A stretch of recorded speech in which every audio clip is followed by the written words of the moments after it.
Hello world and welcome to the program. This is Alex and the new episode of Ukrainian Unleashed, a podcast where you'll get along with Ukrainians and also observe how the global scenery impacts Ukrainian society in these exciting times. We speak about events, trends, individuals and lifestyles of modern Ukrainians. So let's jump right in. Hey, glad to see you guys. Well, it looks like this will be the last episode of 2020 and I'll try to get through its outcomes, no matter how contradictory they may be. I want to be the first in wrapping up this year until we are all covered by loads of analytics from media. I promise to judge objectively, but still not to dramatize, because against all the odds, this year shared numerous opportunities for rethinking our lives, environment, and redesign our family relations and even maybe the world's future. Sounds pretty pathetic. I promise not to bother you with extensive lyrics. I also wonder if we are about to receive gifts from St. Nicholas this year for our good behavior and patience. And this definitely is a very relevant question. Let's go.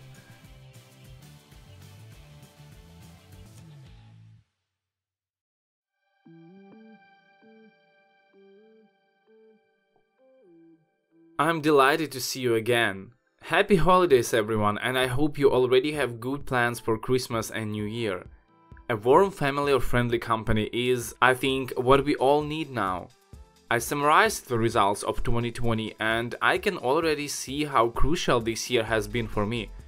I do not want to wait until the end of December, because it is better to focus my imagination and efforts on something specific at the beginning of the year and leave a sense of confusion in 2020 where it belongs. Honestly, I have a lot of questions to myself about what the next year would be like.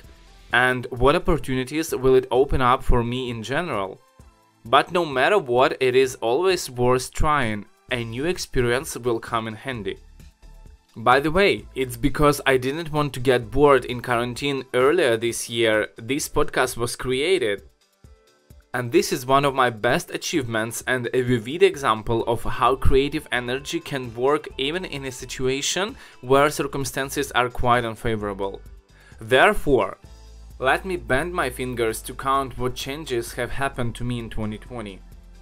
So first, my work has completely gone online. And this is a very common thing, obviously. Secondly, there were no foreign trips for the whole year, which is very unusual for me, and I'm still getting used to this, to be honest. Thirdly, the launching of this podcast. Yoo-hoo! Thanks to this, by the way, I immersed myself more in journalism and began to publish my articles for the regional online media informer.od.ua. And this is another rich experience I gained. Next, I managed to master video shooting and video editing by taking a couple of online courses, and even bought a stabilizer to create cool full dance and short dance videos. So I managed to help my friends in creating classy videos this summer. While during my travels to the Ackerman Fortress, Western Ukraine and the oyster farm in the Telegul estuary, I also filmed loads of content. This fall I worked passionately on 2 mobile applications and participated in local elections with several analytical projects. Well, I have already mentioned this in previous episodes. So in short, the year turned out to be quite creative, wasn't it? Is it because we managed to devote more time to the ideas which were all the time hidden in our minds? Or is it a reaction to confusion and inability to predict the course of our life even for a few months ahead? I wonder. By the way, you know that a couple of days ago the Pantone Research Institute chose 2 colors for 2021. They do this each year during the last 50 years. So for this year, this is a mix of ultimate gray and illuminating. Their combination irradiates and sets a positive mood baked by the power of the spirit, explained their choice Pantone's CEO Leatrice Eisman. I wonder in what colors do you see 2021?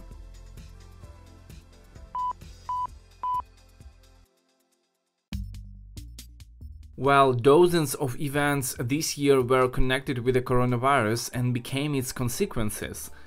And I won't dwell here, because Ukraine is no exception. In March, the government announced a total quarantine, closing all shopping and entertainment venues, stopping even the subway traffic and public transport. Then, after 3 months of lockdown, Ukraine gradually began to return to normal life, and now we have some restrictions throughout the country. By the way, after the Orthodox Christmas, our government is planning to expand it significantly. Let's see what they will do. Well, I can say that currently Ukrainians are dissatisfied with the government's actions and do not support quarantine, and have in their minds the widespread myth that exists in Russia and the rest of the world, and this misinformation is influential. For example, a November poll provided by the Ilko Kucherev Democratic Initiatives Foundation found out that 45% of Ukrainians consider the coronavirus to be the result of a conspiracy by big businesses and pharmaceutical companies. And it's just horrible. Further on, 36% of Ukrainians believe that the danger of coronavirus is exaggerated and most people die from other diseases complications. 58% believe that a healthy lifestyle and healthy food keep safe from the coronavirus. So these data indicate that, unfortunately, Ukrainian society is not ready to follow the restrictions, and that is why the problem is not only in the effectiveness of governmental measures. In an interview with Liga.net online media, Deputy Chairman of the National Bank of Ukraine, Dmytro Sologub, said that the Ukrainian economy is recovering faster than expected in the second quarter of 2020. If at the beginning of the coronavirus crisis, the National Bank of Ukraine predicted a 6% drop in GDP, the forecast for the end of the year now is less than 5%. So total quarantine in January 2021, well, if it's still possible, might cost the Ukrainian economy 0.4% of GDP, the National Bank says. And the weekend quarantine in November did not take much, less than 0.2% of GDP in 2020. Also, the tourism is one of the most affected areas by the crisis this year. And this is what 2020 unfortunately stole from all of us: joyful travels around the world. Look, in 2019, Ukrainian tourists spent abroad about $8.7 billion, while this year the costs have almost halved to $4.5 billion. Thus, in 2021, if all goes well, the National Bank of Ukraine expects that this number will increase to $5 or $5.5 billion. So the country will need another 2 or 3 years to recover this industry. What a shame. Of course, the pandemic has significantly limited people around the world in the realization of their rights. For example, the right to life and health care, the right to privacy and freedom of movement, first of all. Oksana Pokolchuk, director of Amnesty International Ukraine, says that the access to medical care, the right of accessing safe workplaces and having protection, as well as the right of doing business are on top of the anti-rating. The pandemic hit the most vulnerable groups and their incomes fell sharply. This has led to violation of people's socio-economic rights as well. In Ukraine, the maximum state support of 8,000 Ukrainian hryvnias of one-time assistance to employees or entrepreneurs, recently promised by the government, obviously won't turn the tables. For comparison, in the majority of European states, government support was more stable. By the way, the director of the Ilko Kucherev Democratic Initiatives Foundation, Doctor of Historical Sciences Alexei Garan, while summing up this year's results, remains quite optimistic. So he says, we still have everything and the country has not collapsed, despite all the problems like the attempts to monopolize power, the populism, and an unexpected epidemic of coronavirus, of course. Because of the latter, it is too early to sum up the results, as the fight against the pandemic will also continue next year. Alexei Garan emphasizes that in general 2020 faded many illusions. Already at the beginning of the year, the number of those who trusted the president and parliament was the same as those who did not trust them, the so-called zero balance. But further on, the negative assessment began to prevail. Therefore, the potential for strong-willed decisions still remains.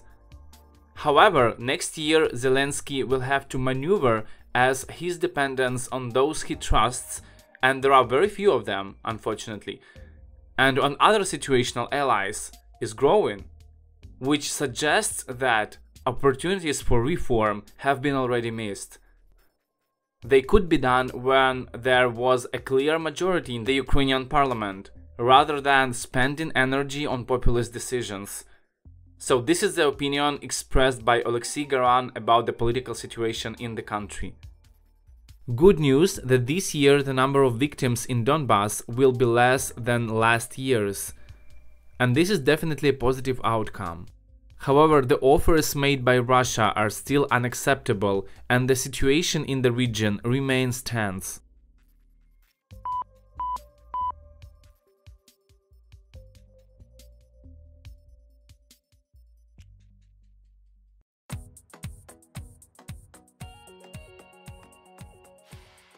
But life is not only a challenge, but also everyday things that give us pleasure, like music, cinema, sports, professional and personal projects. And it seems that by isolating ourselves, we have lost a bit of awareness of how people live outside of our inner circle. And this is okay. After all, in times of greatest stress, we mostly care only about ourselves and our closest relatives, and we receive information mainly from the people we trust. Therefore, the question of what would be the general trends in 2020 remains open. So let's close it. For example, Google has published a list of the most popular search queries of 2020 among Ukrainians. And here, the questions like what is a pandemic, coronavirus, lockdown, or default, well, that is the usual things, I guess. They are on top of the rating. But also the questions like what is AUF, snooze, crash, and cringe. Here I think the younger generation has shown up. Do you guys know what is the meaning of those words? Well, I know only few of them. By the way, I haven't heard anything about snooze and cringe at all. And I had to Google it and contribute to the general statistics. You can also do that and check on how the teenagers might have been able to spend their quarantine actually. To the question why, the range of topics was somewhat wider. In particular, why forest fires were raging in Australia, which causes the dollar to rise, and also what are the reasons for the resignation of the former head of the office of President of Ukraine, Andrei Bogdan. Well, I'm glad that Ukrainians are very curious to learn more about the global agenda. In the movies category, Ukrainians most often searched for Steven Soderbergh's 2011 film Contagion, which tells the story of the planet's spread of a mysterious virus. And this is not surprising at all. Ukrainians were also looking for the Korean film Parasites, which won an Oscar at the beginning of the year. And as for the TV series, in this category, users from Ukraine most often searched for the Spanish crime drama Paper House, the Ukrainian TV series Catch the Kaidash, the Russian TV series Survival Game, as well as the Netflix series The Witcher and The Queen's Gambit, which is still on my list to be seen. Well, let's turn to Spotify's music statistics. Here we will see that the top 5 male singers in Ukraine this year are Russian rappers. These are Kizaru, Morgenstern, Skriptonid, Max Korsh, and LSP. But the top 5 most popular female singers in Ukraine are mostly Western stars. They are Billie Eilish, Zivert, Ariana Grande, Dua Lipa, and Halsey. I wonder if there are no worthy male rappers among Western performers, in Ukrainians' opinion, or if Russian female icons are not so compelling. And here, by the way, Ukrainians have a perfect match with the global ranking, where the same female performers are on top. What actually amazed me was the list of personalities that Ukrainians googled the most during this year. Check it out. The top 10 queries were as follows: Alexei Navalny, Russia's opposition leader; Joe Biden, who is now the current president of the United States; Alexander Lukashenko, who is the current but not legitimate president of Belarus; Mikhail Yefremov is a Russian actor who caused a fatal road accident this year; Kim Jong-un, the North Korean leader; Artem Dzyuba is a Russian football player who was suspended from games due to the publication of his sex video; Donald Trump; Gennady Kernes is the current mayor of Kharkiv; Morgenstern, he is a Russian musician; and Billie Eilish, the well-known American singer. So 4 out of 10 most popular queries still concern the personalities of the Russian media space. This is an interesting fact because it tells us how much Ukrainians knew about the events that took place in Russia this year. And this correlates somehow with real statistics because 40% of Ukrainians continue to follow the Russian media.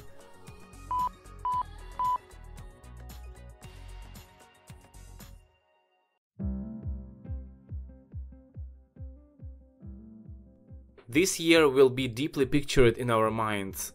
It became unprecedented in many ways. We got through the first pandemic, voted a lot around the world, tested ourselves for strength, and looked for ways to overcome the psychological and economic crisis. At the same time, we loved, found joy in simple things, immersed ourselves in understanding who we are and what our true values and goals are. And all this was not in vain, although each of us probably had to pay a certain price for this. Thus, the more valuable the acquired knowledge will be. Recently, I was thinking about what if the 21st century has only come for real just now? Think about it. For 2 decades, we have lived in the echoes of the 20th century, thinking that globalization and the internet are the premises of the 21st century.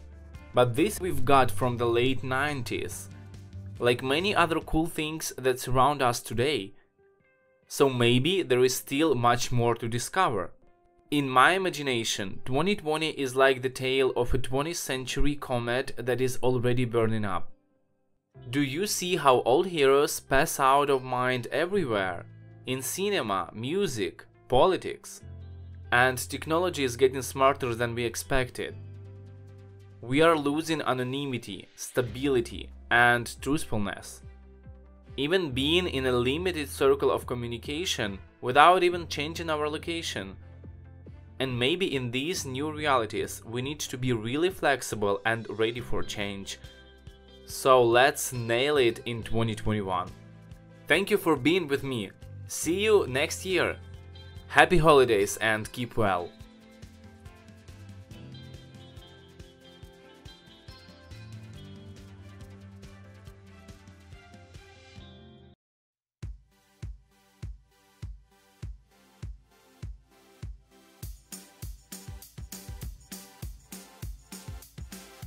This was a new episode of Ukrainian Unleashed podcast. Thanks for being here with me. I also would love to thank Purple Planet for lovely musical compositions used in this episode. We did our best to extend our presence all over the web, so you may find us everywhere wherever you get your podcasts. And of course, check our pages in social media with fresh updates. Facebook, Twitter, Instagram accounts are waiting for you. And finally, a small notice for our Ukrainian listeners. Starting from now, we will be posting a Ukrainian version of all upcoming episodes in our official podcast channel. Both recordings will appear simultaneously, so stay tuned if you like to be updated in the Ukrainian language about the hottest issues we discuss here. Or maybe you'll even choose to listen to both versions. It's up to you.